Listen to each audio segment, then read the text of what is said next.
You're all very welcome to the final talk of the School of Social Sciences and Philosophy's public autumn series. This is the fourth in a series of weekly talks, one from each of the departments in the school, with a particular emphasis in this term on the rise of AI and the age of disruption. So my name is Constantine Boussalis. I'm an associate professor in political science.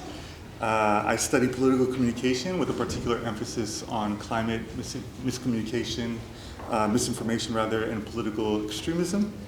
And I'll be joined today by two other members of the department. We have Dr. Ceren Cinar. She's an assistant professor in political science, and she studies political representation as well as gender and politics. We're also joined by Dr. Paskhalis. He's assistant professor in political science and data science, and he studies political methodology as well as political communication, misinformation, and social media. So I guess what unites all of us is that we use computational methods in our research, and the rise of generative AI is a huge tool for us in our research, but also it's a major challenge that we recognize for democracy, and I guess that's why we're here tonight, to discuss basically the challenges that we're facing moving forward. So the format for tonight, each of us will give a 15-minute talk, and then when we have all concluded, we'll open it up to general discussion with the audience. Okay, so I guess I will get started. My title here is Synthetic Politics. It's a little bit flashy, but I'm going to go over there we go. I'm really going to be discussing here sort of broad themes on where do we stand right now with generative AI and its impact on particularly political communication. So what we have now is a technology that can synthesize multimodal information. What I mean by that is natural language input can go into a system that can generate text, images, audio, and video. And the question here for us is, when this technology is used nefariously for political reasons, for political objectives and ends, what sort of impact what does the scientific evidence tell us so far on what we can expect? So I'll be tackling three questions in my talk. The first is, can humans actually distinguish real from synthetic at this point? The next question is, how are governments and political actors using AI-generated media? And the last question is, what are the consequences for elections, trust, and democratic discourse? So this is a 15-minute talk.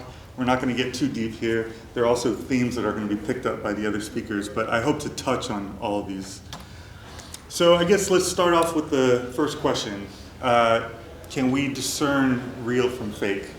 There's been a flurry of research from many fields, from psychology, communication studies, and other areas of the social sciences, and we are starting to have a clear picture, and the answer is not really. Humans can't really reliably tell the difference between AI-generated content and synthetic content.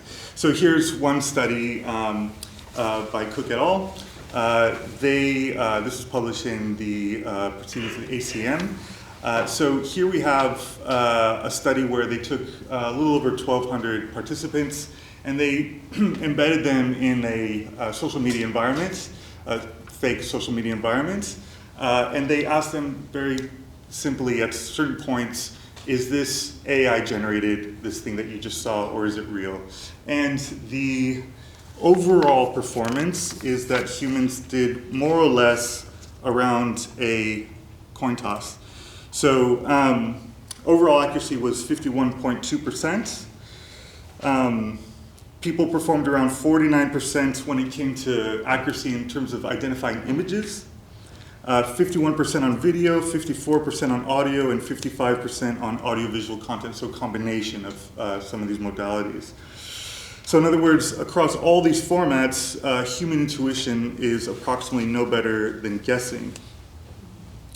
And in a way, what they found was that in some instances, there's sort of indications of a strong truth bias. So people were much better at identifying real content than synthetic content, but they're inclined to believe what they see regardless is sort of the takeaway from here, including the AI-generated content. But I guess the key takeaway here from this particular study is that human perceptual ability is no longer really a reliable safeguard. Now, you might say this is one study. Here's a recent meta-analysis that looked at 56 such papers, which would combine somewhere around 86,000 participants. And they found more or less that across these studies, the sort of accuracy rate of humans is more or less around that, just a little bit better than chance, right? So overall accuracy across all these studies was a little bit above 55%, and then here are the breakdowns according to the modalities. Excuse me.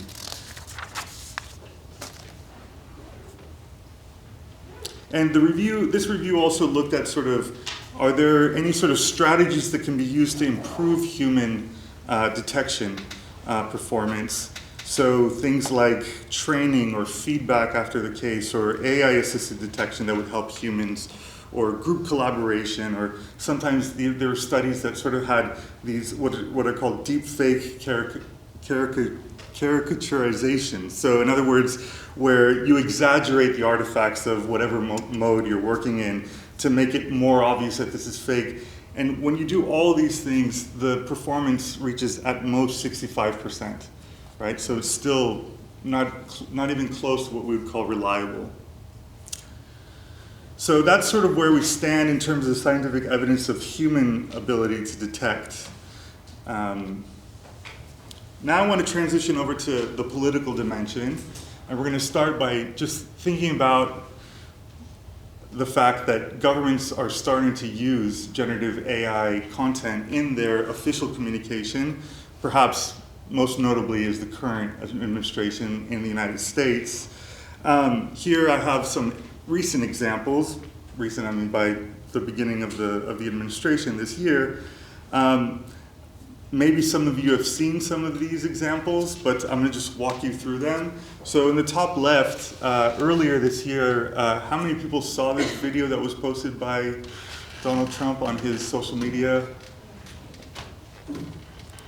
So this was a AI-generated video that showed the future of Gaza under sort of the plan, so to speak, from the not the Bush administration, the Trump administration.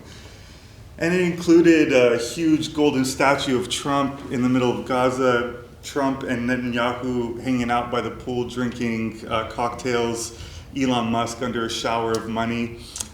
This was just posted by Donald Trump on his account with no sort of comment or anything. So a lot of people were shocked by this, but this was certainly not the first use of generative AI content in public communication, official communication. So even recently, there was this AI-generated video on the top right that showed the Democratic leaders from Congress sort of just being mocked. And this video was shown on repeat in the press briefing room in front of journalists. And then on the bottom, I have 3 examples from the official account of the Department of Homeland Security in the United States. All of them AI-generated content. On the bottom left, we have there's a detention facility in Florida called Alligator Alcatraz, the so-called Alligator Alcatraz. And so this is an image that sort of is propagandizing this. In the middle, we have sort of this macho Chad meme immigration officer. It says communists denied, terrorists denied, globalists denied in terms of entry into the United States. And then in the bottom right, we have sort of a throwback to, I guess, World War II, Cold War era, sort of classic propaganda imagery for basically people reporting on their fellow sort of members of their community in case that they are not American citizens. So this is sort of what we see here, and the thing is to note here is the sort of the nonchalance of the usage of this imagery and this content. For instance, when this video in the top right came out, there was a big sort of uproar from the Democratic Party about this, and liberals, and Jeffries, who's in this, Hakeem Jeffries, who's in this video, sort of denounced it as racist and fake, and the vice president just sort of said, this is harmless, just meme stuff. You guys are just snowflakes, basically. So what does this all mean? What we're seeing is just, as it's clear that that a government can use AI-generated content for propaganda purposes, and what I would call the generation of digital myth-making by the state. So we have other examples in terms of elections. In 2024, there was a Democratic primary in New Hampshire. There was a robocall that went out with Biden's cloned voice, saying something like, I have it here somewhere, it's something like, your vote matters in November, not today. This is a primary vote. This was actually someone that was protesting and sort of raising awareness about AI, so I guess not trying to actually reduce turnout.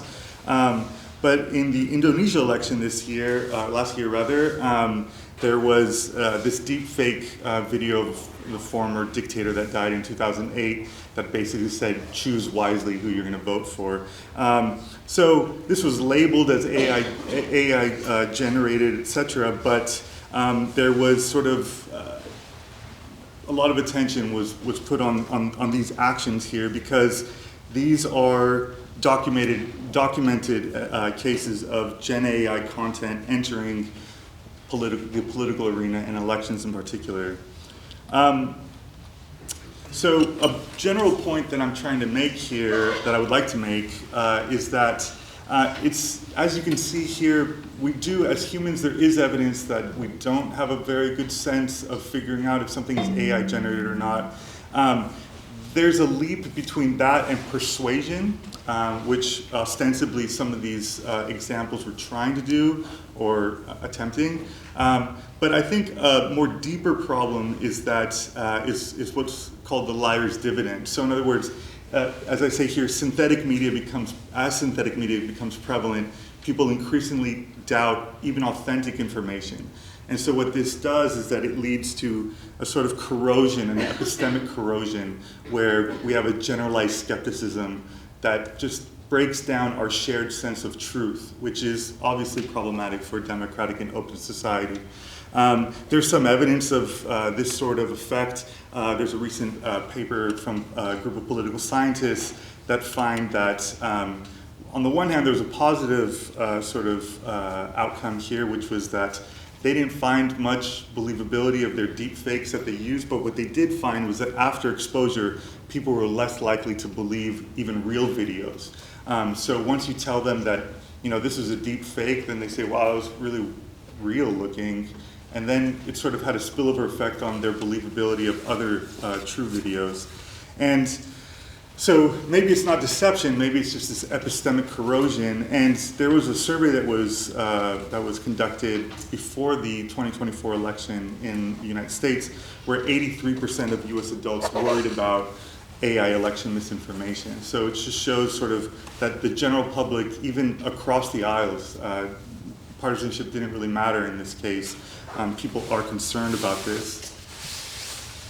I don't have that much time to go into my own research, but this is just to throw up here that I've been working for about a decade now using machine learning and computational methods to study climate change contrarianism, and so we've been working with the latest and greatest methods as we move forward. Now we're moving into generative AI methods to study this, but just to say is that we were able, in the social sciences, we're able to study large collections of documents over a massive amount of time, and in this case, we're interested in classifying the types of climate change skepticism and contrarianism that exists. And what we find, for instance, here is that looking at massive collections of conservative think tank documents and contrarian blogs, we find that there's been an evolution of the contrarian discourse that leads to sort of questioning the solutions and the policy rather than questioning the science, so to speak, although that still exists in the general narrative. But I think using this example from my research and what we're doing, I think it translates over to other domains as well.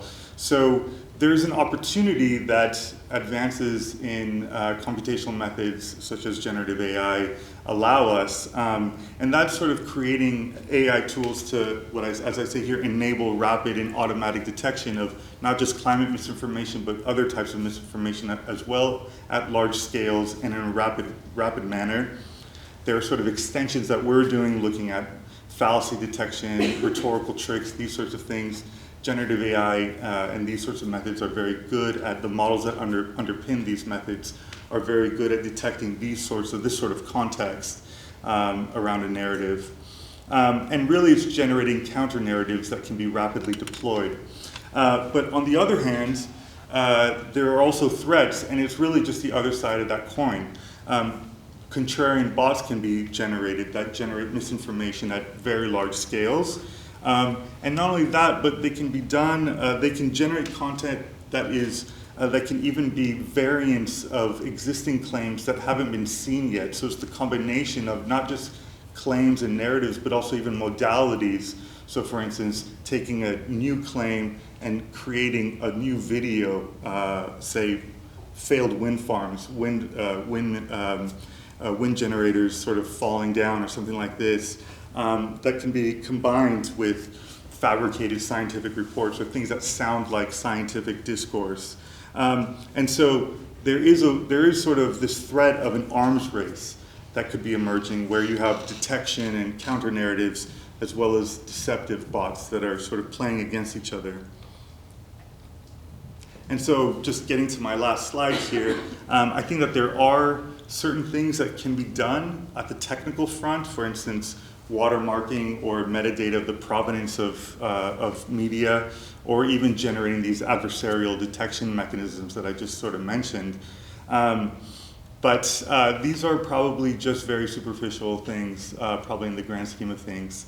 And clearly we need to move to institutional and policy responses, and some of the other speakers are going to be discussing these in more detail. But things like mandatory disclosure of AI-generated content if you're using it for political purposes, especially if you're a political actor, or transparency rules around communications. But I think probably the most important thing that needs to be done is enabling civic strategies to try to lessen this corrosion, this epistemic corrosion that I was talking about earlier. So things like media literacy. Many of us growing up, we had some sort of training on how to deal with media. Maybe some of us more than others, but I think that that's a general thing that we need to enhance in order to tackle misinformation. But also the need for AI literacy, so people to be able to understand intuitively what do we mean by a generative AI system, and what can it create, and where are we at even currently. These things seem to be advancing at an exponential rate, and so keeping up with the latest and greatest is very difficult even for experts, but even just baseline AI literacy I think is important. And then of course, pre-bunking and public inoculation of certain claims that are from actors that are spreading misinformation is important. So I guess my takeaway here for the core message that I say here is generative AI amplifies perhaps persuasion and distrust, but societies have to build epistemic resilience fast enough to keep pace with these technologies. Thank you.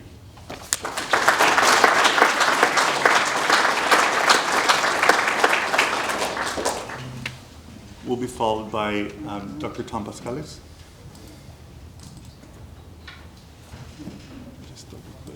Yeah. Is there a better way? see if I can do the full screen. This one? Ah, this one. Thank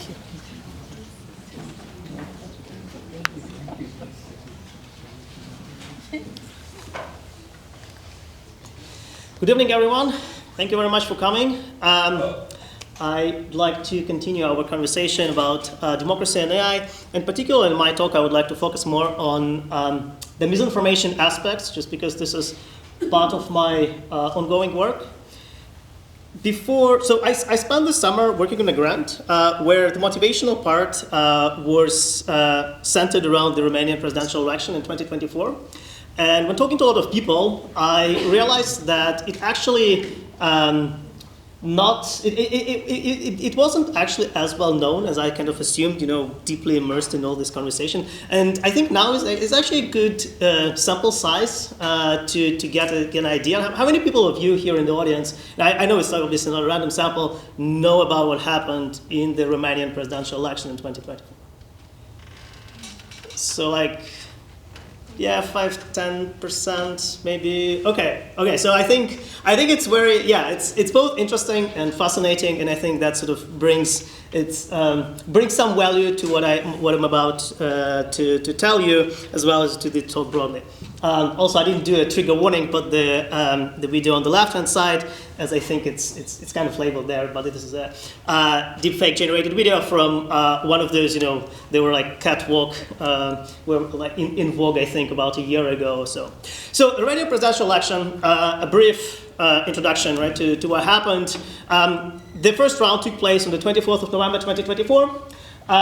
When I say presidential election, you should think about more like a presidential election in Ireland rather than in the US or France, right? Romania is a parliamentary system, so the presidential powers are actually relatively limited. There were 6 main candidates across the political spectrum, as you can probably tell from the video. Actually, one of the people, I think the lady wrapped in, exactly that lady, I think she actually was barred from participating, maybe because she was in the Russian flag. Anyhow, as you can also may guess from this video, it was one of the most digitally contested elections in Romania's history, and it happened both through these kind of videos as well as through all sorts of social media advertisements and campaigns. Now, this is how it started. Now let's see how it ended, right? So it took place on the 24th of November, 2024, the first round.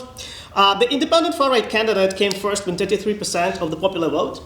The irony is that this candidate was so not in the run that he was not actually featured in the previous deepfake video that I've shown you.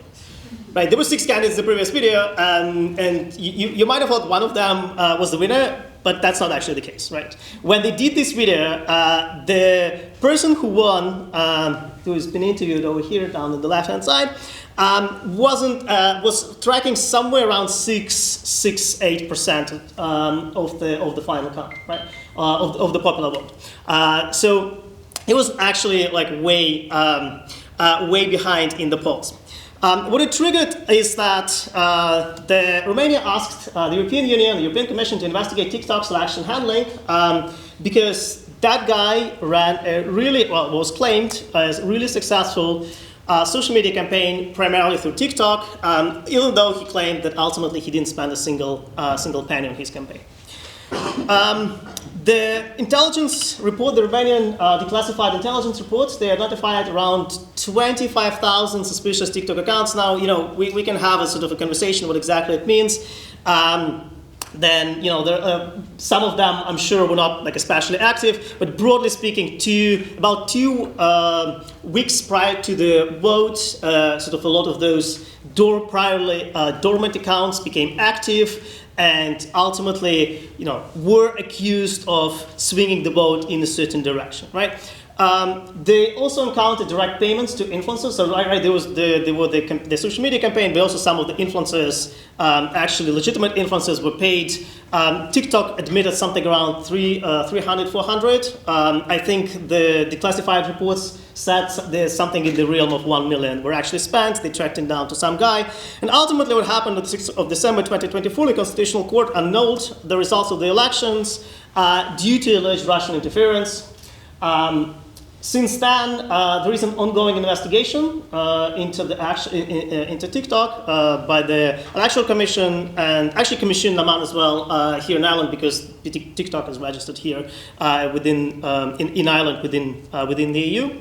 I won't go into sort of what happened next. There was basically a rerun of the first round, and then there was a rerun of the second round, taking part in the 2025 in May, and ultimately the guy who won initially the election was actually barred from participating in the next, even in the first round, and now he is under criminal investigation and sort of thing. But that's sort of, if you would like to read more on that, I'm very much encourage you to, because this is definitely a very big case for the European Union, right? So this is, if you think about it, one of the comparisons would be 2016 US election.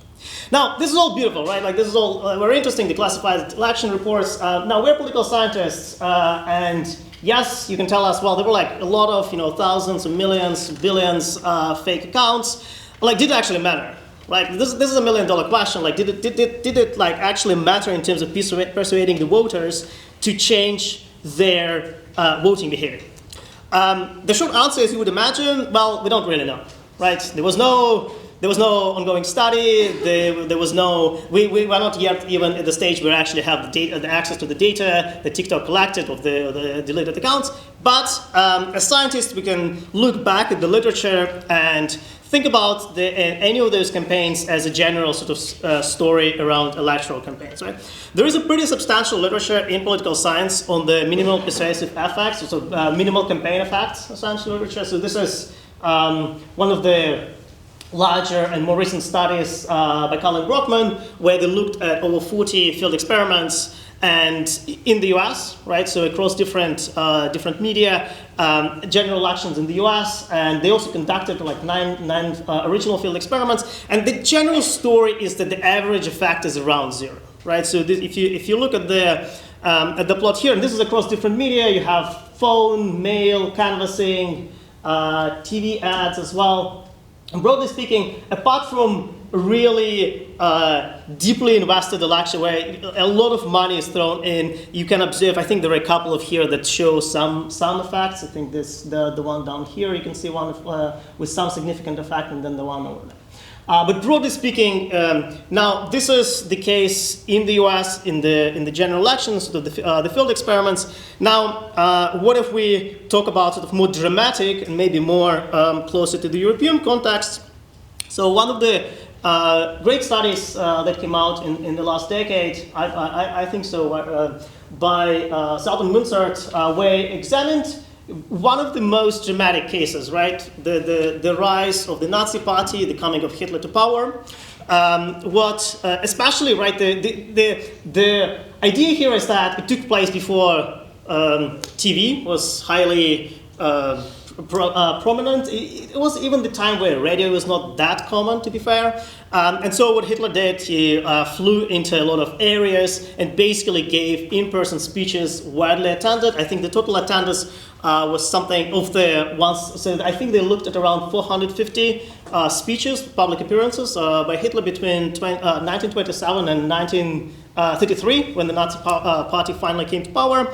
And essentially there was negligible effect there as well, right? So they really only detected the fact in the run of presidential election, right? So this is the runoff presidential election. The one that Hitler even didn't win, right? Hindenburg won that one. You can also see the significant effect here, but you can see that this is in the opposite direction, right? So they actually, it didn't help the National Socialist Democratic Party in the 1932 election, right? So again, the campaign effects literature is relatively thin on the ground in terms of showing these dramatic effects. Even probably more closer to what we're discussing here was the paper that myself and a few other colleagues published a couple of years ago about the effect of the exposure to the Russian Internet Research Agency disinformation campaign in the 2016 US election. where we basically looked at the data that was released by Twitter, right, of the accounts and the posts that were by Twitter declared to be part of this disinformation campaign, and also we had an ongoing survey in the field, pre and post. We could actually compare whether the people who were where we also had their Twitter handles for some of the respondents, so that we could actually compare pre and post whether the people who were exposed to those messages from the Russian disinformation campaign actually changed in their political behavior in any way, particularly the voting behavior. We also, unsurprisingly, find very well, no effect here, but I think we found effect on, we have a lot of variables, and once you run all of this, I think there was one change in like something about the position on the wall maybe. But if you look at the primary question, the vote choice, Clinton towards Trump, the move from Clinton-Trump towards Trump, the ranking, we also observe no effect here. When we published the study, it was picked up by a lot of folks that you might imagine. They really loved it. What do I say? Yeah, well, basically nothing happened, and then some other people said that probably nothing really happened there. If only it was that really simple, and obviously they didn't read the paper as they should have, because ultimately, if it's just purely the exposure, we would have, we could have all probably gone home. But the problem really is that people are not just on Twitter, right, or just on TikTok, or just reading one single newspaper. There is a multi-channel exposure that it's really difficult to keep track of, or pretty much impossible to design one for now where you keep track of misinformation that's sort of coming from different angles. The other concern, I think for us it was even a bigger concern, are the secondary effects, right? So people are it's not necessarily that people change their vote because of the misinformation campaign, but the entire story revolving around the misinformation campaign has dramatic effects on how people perceive the institution, how people perceive democratic elections, right? And I think this is probably one of the key channels potentially, particularly I think when thinking about the Romanian election. If you talk to people from the country, I think it did have, even just anecdotally, you can see that people had some thoughts about what it means for the democratic institutions. And finally, network effects, right? Including the offline, people do talk about things they see online. We do know, even these days, people still do read newspapers. People still do observe. For instance, in Ireland, right, people still do look at the posters. Right, the posters is one of the main channels for which a lot of people actually learn that there are elections happening, and then who are the candidates. Okay, one thing to think about, I feel like, is that if we are to tackle misinformation, we need to think about sort of from the position of the adversary, if you are to change somebody's political opinion or voting behavior, what are you going to do? What are your actual strategies available to you? So one is organic engagement, right? You're a party, you're a candidate, you go on TikTok, you register your account, you go post videos and stuff, or you hire people to do that, your campaign managers. So it becomes pretty resource intensive, right? And it's kind of unrestricted in the sense, you can generate a lot of content. And a lot of this content doesn't, because it's coming from you, it doesn't have to, it cannot be harmful, but in a sense, you're not really, other than sort of being a law-abiding citizen, you're not really restricted here in many ways. You can also do, good old political ads, similar to newspaper ads, but now they are better, they can be targeted, subject to GDPR, obviously, and now even to heavier regulation.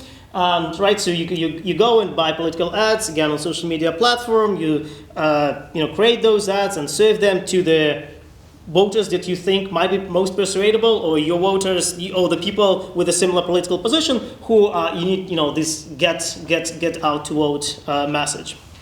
You can also create fake accounts, and I put the fake accounts here in quotation marks because ultimately it's not like you're breaking a law of some sort. At the minimum, you might be breaking some terms and services for some platforms, right? So for instance, like Facebook Meta does say that you only can have one account. But if you go on Reddit, like Reddit doesn't insist on you having a single account. If you go on TikTok, there is no restriction on you just having a single account. So by fake account, it's, you know, I know it's a beloved term, but you know, when you think about it, both academically and sort of legally, it's not that very clearly defined concept. You can also pay influencers. You know, you go and, you know, tell them, well, look, I mean, this is a brilliant candidate, and you know, we would like him to be elected. This is kind of platform specific as well. This is basically what happened in the Romanian election, for instance. But do note that it was not actually. It doesn't seem to be the reason why TikTok is being investigated by the European Commission. Sort of somewhat legally ambiguous. Now, these are the influence strategies broadly. Now, what happens if we, you know, couple that with AI? I would say probably, you know, like political ads. Hard to say. We can think about it, but you know, maybe, given the amount of regulation around political ads, they probably might be in the, you know, one of the safest by now. At the same time, you know, we obviously don't really have that much regulation about fake accounts, right? And once you combine fake accounts, whichever definition of fake account you adopt, it becomes much more of an issue. The same goes, and so if I put paid influencers and organic engagement somewhere in the middle between the two, I think this is more of a subject sort of for the broader conversation, because obviously this is mostly like speculative for where we're heading. Maybe the last point I would like to make is regarding the policy response. Constantine has said already about the technical response. Like, what do we have on the policy response? We have some old stuff, GDPR, right? The micro-targeting and how limited you are. Ceren gonna say a little bit more about that. So I'll leave it at this. There is some new stuff as well happening.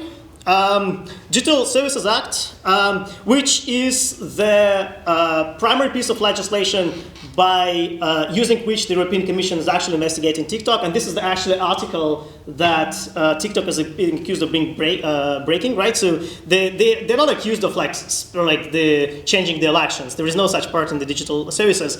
What they're accused is that the systemic risk, they did not carry out the systemic risk assessment and the mitigation of those risks, right? So, which is part of the Article 34. Of the Digital Services Act.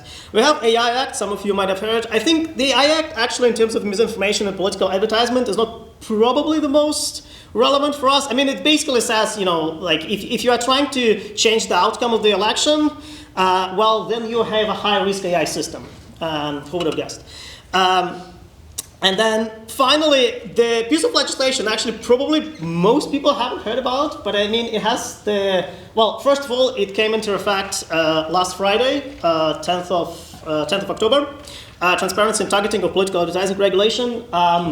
It's a mouthful, but one thing it caused is that it created, when I said about the political advertisement being heavily regulated, one of the things is that happened is that the aftermath, not even last week, but when, you know, the big companies, particularly Meta and Google, heard about that or read that regulation, because it was rolled up back in 2024, they essentially pulled out of the market, right? So essentially what they said that, like, so as of today, you cannot go and get and buy political advertisement, be it on Google ecosystem, right? YouTube counts here as well, or Meta, right?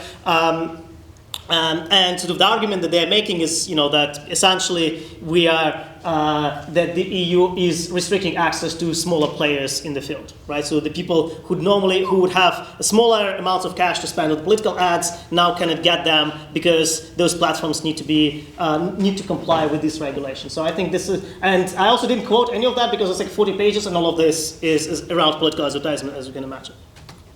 Okay. Finally, right, so I do feel, I think, but my point is, I think that I would like to leave on is that there is certain duality of the policy response, is that, you know, there is there is a very heavy attention on political advertisement, which is at this point basically like, I also should say that TikTok didn't allow political advertisement starting, I want to say from its inception, but definitely from like around 2019. So it's not like the TikTok didn't even pull out of the market now with the coming into the force of this regulation. It hasn't been present in the market by the time when the Romanian election has happened already. At the same time, you can sort of probably do a lot of creative social media marketing, pay influencers. I mean, you probably go on podcasts and sort of with who are most beloved by the target audience that you're trying to reach, right? And I'll leave it probably here at where sort of we are, I think, in terms of the fighting misinformation in the age of AI. It's really, it's a bit disheartening, I think, in some sense. I think the main problem potentially that I think about is that the kind of data that we had to conduct a study, for instance, for the 2016 US election, hasn't. So we are now we are dealing with the European Union case, and we are also dealing with the case that happened in 2024. But as of now, we don't actually have this kind of data available to conduct a similar study to what happened in the 2016 US election, right? So I think the problem is that there is not that much sort of building upon the prior experience as much as I would have liked to see. But I'll leave it at that. Well, I'm sure I'm way out of time. Thank you very much, and I'm looking forward to the conversation.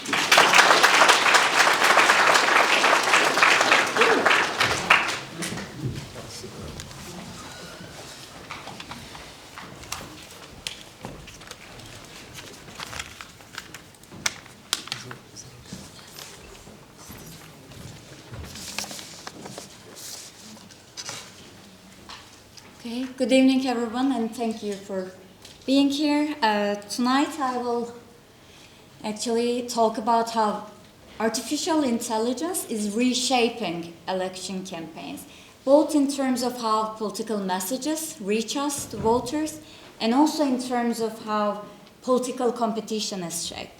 So my talk today will have two topics. First is data-driven campaigning, and second, I will discuss how AI can drive gender discrimination and harm women and gender minorities in politics. But first, let's start with data-driven campaigning. So political campaigning has always relied on mobilization and persuasion, but we started to see some structural shifts in from broad party messaging to more like individualized, highly tailored political communication. It's mainly powered by AI, and this comes to like data-driven campaigning, where campaigning relies on accessing and analyzing vast amounts of voter data, such as demographics, or online behavior, or sometimes psychological or personality traits. Then campaigns can use this data to generate insights in order to decide how to target which kind of voters, and they optimize their interventions. So in that sense, data-driven campaigning uses three core methods: segmentation, targeting, and testing. In segmentation, campaigns first group voters into segments based on shared characteristics, and in targeting, then campaigns deliver specific political messages to these specific segments. And lastly, in testing, where political campaigns continuously measure which political message perform better, and then they optimize their future outreach strategies. Some of these methods are not entirely new, but with increased use of like data and AI, we now see an increase in their scale, precision, and speed. So it also enables micro-targeting, which is like profiling electorates to deliver individualized messages. That can be political campaigns changing the content of their message, and even sometimes the emotional tone for each voter, right? So it's in a way like treating each voter as a data point. Obviously, like this can raise some ethical concerns. Even though AI or data-driven strategies can bring scale and precision, it also raises some democratic risks. So today I want to discuss three critical ethical risks. First one is privacy. It's about unregulated use of massive personal data collected for other purposes, but repurposed for political gains. And the problem here is that voters are not meaningfully informed in terms of how their data is collected, how their data is used, and in some cases, why they might be seeing these specific political ads, right? And this can result in some side effects because it's coming from lack of transparency and lack of receiving explicit consent. And this side effect can be chilling effects. It happens when people fear they're being monitored and they change their behavior.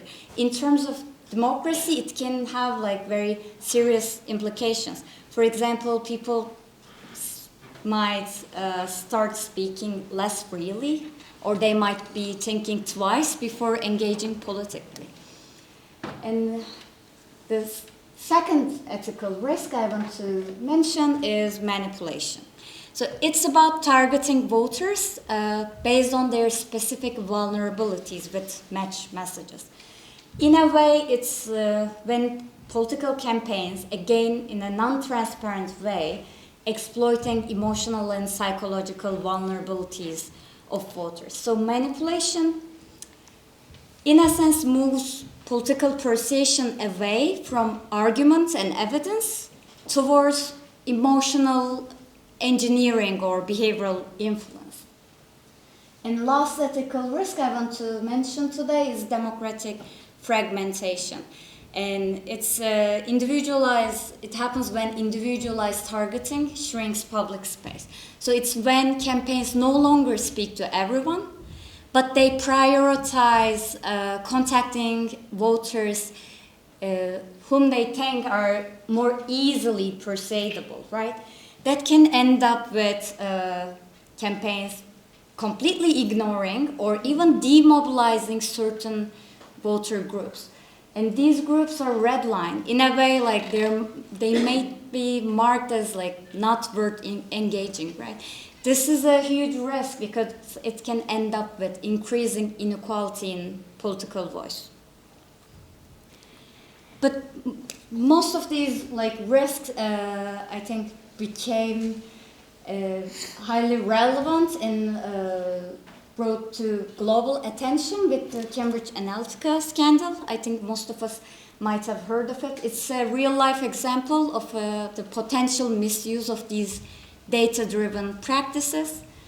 It was documented that Cambridge Analytica harvested over 50 million Facebook users' profiles to build psychological and voter profiles. And the main ethical problem here was that these users were not aware that their data was collected and were being used to create these profiles. And then the algorithms were developed to predict and shape voter behavior. It's also problematic and important to think that it showcased how easily private and personal information can be translated into, in a way, political persuasion assets, right? But let's look at what's happening in reality, how we're regulating this. On this side of the ocean, Tom already mentioned, but in European Union, we have general data protection regulations, and GDPR basically sets rules on personal data use to protect privacy. But also it restricts political parties' access to voter data and restricts use of these type of data in political campaigns. But what can happen in real life? In some cases, we've seen that political parties can bypass these regulations by outsourcing their micro-targeting strategies to digital platforms such as Meta or Google. But it's still important to maintain our perspective, especially in Europe. most political parties' data-driven practices are still like far less sophisticated and more familiar to us. It can still involve like meeting with voters, door-to-door canvassing, or targeting messages to communities, but not so much for individuals. And many parties, especially like smaller parties, lack resources and expertise to use these high-tech data-driven practices. So far, like I've talked more about like how political campaigns use data to reach voters, but now I want to talk more about like the other side of AIs or like these new technologies risk can cause on political candidates. And I want to talk about gender disinformation. Tom mentioned misinformation, but gender disinformation, there is a slight difference. It is false information spread intentionally to harm women and gender minorities in politics, right? And this generally relies on gender stereotypes. And the forms can include the forms of it can include like sexualized rumors towards these candidates, moral attacks, or accusations of incompetence. And it's important to emphasize that this is a form of psychological violence, and it is used to shame, intimidate, and harass women and gender minorities in politics.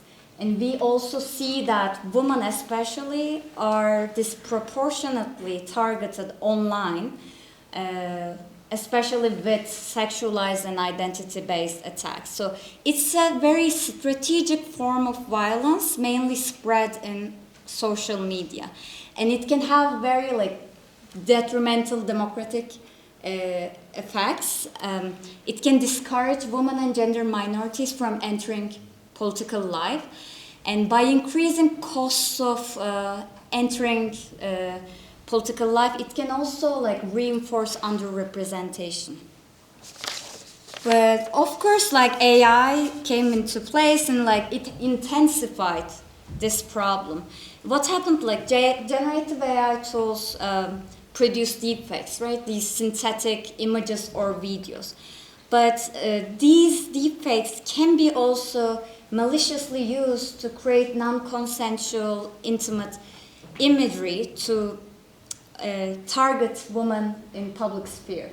And one of the most like used platforms to produce this type of deepfake, I think recently shut down, but we see around 95% of these synthetic explicit videos depict female public figures. And in real life, we see lots of these type of AI-based gender disinformation attacks happening to women politicians. We see these cases in the US, UK, France, and these are not only the 3 countries, we see this in Ireland, also in many other countries that women politicians receive these type of attacks. It's used as a mechanism of exclusion, and we generally start seeing these type of gender disinformation closer to elections. So there is recent evidence, experimental evidence from US that shows that these type of reputational harms can also end up with negative political consequences. So what they find is that being exposed to explicit synthetic content can lead to lower perceptions of trust, competence, also leadership evaluations of these targeted politicians. It also results in like exposure to these explicit content can lead to lower voting intentions. So like, yes, as I said, like this reputational harm can translate into real like negative political consequences. And one very like critical and interesting finding they had was that even viewers, when they suspect the content might be like fake, these negative impressions still persisted. They still evaluated these politicians negatively. So in a way, once memories are encoded, it was very difficult to, reverse it. So we've been saying seeing is believing, but in this case, we might be updating it to maybe like seeing is remembering. Once you see an image or like this kind of visual, it might have a very lasting effect on these candidates' political aspirations. Also, yes, we know that even though like both men and women politicians face backlash in this study, in real life we know that women are subjected to more sexualized and gendered harassment online compared to men. I also want to discuss like how we can address this challenge, and I proposed 4 interventions. First one is like we need definitely stronger regulations around this, like criminalizing this AI-based sexual abuse. And earlier this year, I think in May, U.S. Congress passed a bipartisan bill, Take It Down Act, like criminalizing this form of violence. We see similar initiatives taking place in the UK too. And second, like transparency. We should enforce platforms and campaigns to require labeling AI-generated political content, which Tom also talked about. And part of EU AI Act is, even though not strongly right now, is talking about that. And third, education. We definitely, like citizens definitely need strategies to recognize and also psychologically resist to this like synthetic media or information, because awareness alone is not sufficient. And finally, vigilance. This is this is about enforcing social media platforms to act faster in terms of removing this type of content and restricting access to harmful AI tools. And as like my final point, I'd like to say AI obviously is here. It will probably keep shaping democratic politics, but we need to think about like whether it's the technology, the problem itself, or it's the lack or limited applicability of the safeguards. That's the problem here. So the question is whether power over AI remains unchecked, or how we are going to, or how regulations are going to be updated instead of just playing catch up with the new technologies. Thank you.